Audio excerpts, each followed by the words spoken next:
Hello Gunners, welcome to another video. And of course, man, I made a video yesterday talking about Arsenal's interest in Rafael Leão and Eberechi Eze. I've got further updates on that. We'll just be having a nice chat because I saw a lot of you guys' comments. Really nice. I appreciate the support about Arsenal possibly getting both Leão and Eze at the same time, or a left winger and Eze. So we'll just get into all of that and have a nice discussion. But before I begin, if you are new here, please hit the subscribe and the like as well. It'd be greatly appreciated.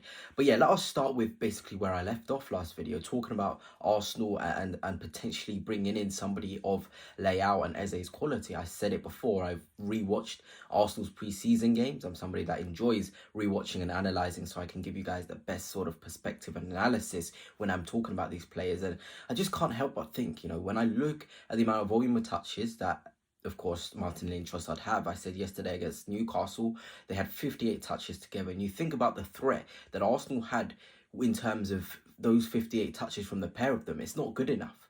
You're thinking about how much our wingers get the ball. You look at the sort of output Saka has and you compare that to Martinelli and Trossard. It comes to a point, I'm a massive fan of Trossard and Martinelli. I think they're phenomenal players in their own right. But I feel as though this system, if you're thinking about what could Leão and Eze do if they had the ball 58 times in a match? Because when you think about it, Leão is in a team like AC Milan, and this is no disrespect to AC Milan. People in the comments were telling me that I was kind of being disrespectful to them, but no. I'm just thinking, if Leão had the amount of touches that Martinelli has per game and the amount of touches Trossard has per game, imagine the amount of creation and the amount of goals he would score. It'd be ridiculous. Whenever I watch Leão, he always generates at least 2 to 3 touches, and that is in games where he probably has around 23 touches. Against Liverpool, for example, I talked about it yesterday. Leão had 31 touches when he played Liverpool in pre-season.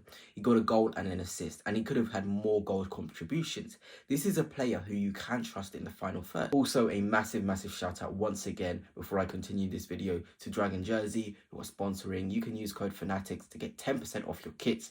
Arsenal kits from the past, Arsenal kits from the now. You can get them on that site, and I very much recommend it. But let's get on with the video. Same with Eze. We talk about him in the FA Cup final. He had one opportunity to get a shot off like that and he scored it. If you look at Eze on YouTube as well, his last 19 dribbles and his last 19 shots, it's amazing how effective he is. In terms of his last shots, he scored about 8 in 19. You know how good that is? In a team like Crystal Palace, to score 8 of the 19 shots that you have had in the past couple of games is unreal. And I'm not sure if you guys tune in to, of course, what's going on in terms of the pre-season and how sort of Crystal Palace are doing, but there was this clip that went viral of Eze receiving the ball and then driving, and that is the sort of quality that Eberechi Eze provides, that ability to pick up the ball in the middle third and drive to the final third. That cannot be understated. That sort of quality wins you games, and I'm thinking about Eze, and this is my point when it comes to the left winger. Who would you rather as your left winger? For me, it's Rafael Leão every single day of the week. But do I not want Eze? Of course I do want Eze. He's a phenomenal player. You've got to really ask yourself some really uncomfortable sort of questions now. Arsenal, if they do get someone like Eze and not a Leão in theory, we would have Eze to play in the 10, Martin Odegaard, Ethan Nwaneri, and Max Dalman. Is that not overkill? In terms of the amount of players that can play in that position, in that right-hand side sort of 8/10 channel, and also players that can pick up the ball centrally and create and go forward. It is a lot. It genuinely is a lot in terms of players. So when you're thinking about it, I almost think that maybe we could sell Martin Odegaard. That's what I'm thinking if we were to get an Eze. But we know about Martin Odegaard's qualities and how good he can be. It's incredible. It would be sort of weird. Could you imagine if Arsenal had to get rid of Martin Odegaard? I mean, that if you told me 2 seasons ago that would be a scenario for Arsenal. But I think my point is here, we've got to be really smart. Left wing is the position which is dying out for quality and a maverick. Leão is that quality and maverick. And there's talk of Rodrigo. And that's where I'm going next in terms of HandofArsenal, Hand of Berta, whoever you want to call him on Twitter. I think everybody who's watching this video knows about him as one of the most credible Arsenal people. He put out at the beginning of the window, Rodrigo is Arsenal's #1 priority, and vice versa. Arsenal's #1 priority is Rodrigo. So it had me thinking, you also released a thing about Eze, and obviously all my sources will be in the description down below. If Arsenal finish the window and get someone like Rodrigo and get an Eze on top, Even though I've said, and Eze suggests a Martin Odegaard sale within the next 2 seasons, I go into next season with so much hope and so much enthusiasm. That's the same if we get a Leão and we get an Eze. Because look, off the left, Leão and Rodrigo are better than Eze, without a shadow of a doubt. And I've seen a lot of disrespect regarding Rodrigo. This is a very fine player in a Real Madrid team which doesn't really maximise his quality. Let's be very real. Rodrigo has played most of his games off the right wing. That's the reality of things. He hasn't really had the consistency to play left wing. And the times he's actually been given the chance to play left wing, he's got scored goals, he's got assists, he's got contributions. So this is a player, when played in his best position, he'll get you goals and assists. And like I've said it many times before, if Rodrigo is given the touches that Martinelli and Trossard have per game, he's simply doing and creating more and scoring more. It's not something we can overcomplicate. We've got to be very, very real. We love our players. We think of the quality of the players and what they've done. 89 points in the Premier League is nothing to be ashamed of. And you're thinking about pushing Liverpool with the injuries we've had. City 2 seasons in a row pushing them as well. We need to be ruthless. And a sign of ruthlessness came when we got rid of Tomiyasu, who's injured.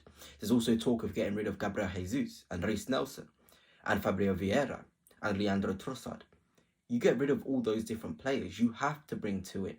I think an Eze, if we were to sign him, or a Leão to sign him on their own, it wouldn't replace the quality and loss from a Gabriel Jesus, from a Leandro Trossard, from a Reiss Nelson.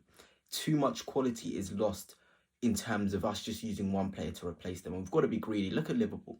Alexander Isak, Ekitike, 2 world-class phenomenal centre-forwards, one potential side more so, one the in the now sort of greatness. And, you look at Arsenal, Havertz and Gyökeres isn't bad. You look at the left wing, Liverpool have Gakpo, and they want to get Malik Fofana in. Then off the right, they've got Frimpong and Salah. They've got Wirtz and Szoboszlai and Curtis Jones as well. Look at the amount of quality Liverpool have to cover across those attacking positions.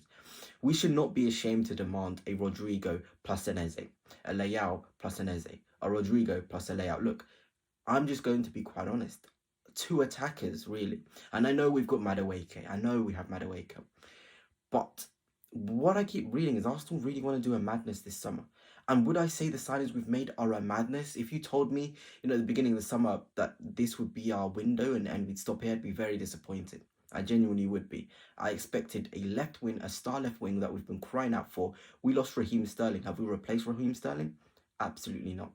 Absolutely not. It will be criminal to go into next season with the same winger options as we've got. There's so much for Arsenal to do, but I'm equally as excited. Arsenal could surprise us. They could surprise us with both. And the comment section of my last video yesterday gave me the confidence that Arsenal could really surprise us. I went through the reports on what they're saying from the HandofArsenal on Rodrigo, on Eze, on Leão from Indykaila, and probably not the most reliable. But these guys are giving me the impression that we genuinely could do some level of madness, which is always a good sign. So, you know what? Let's just keep watching the window and hoping.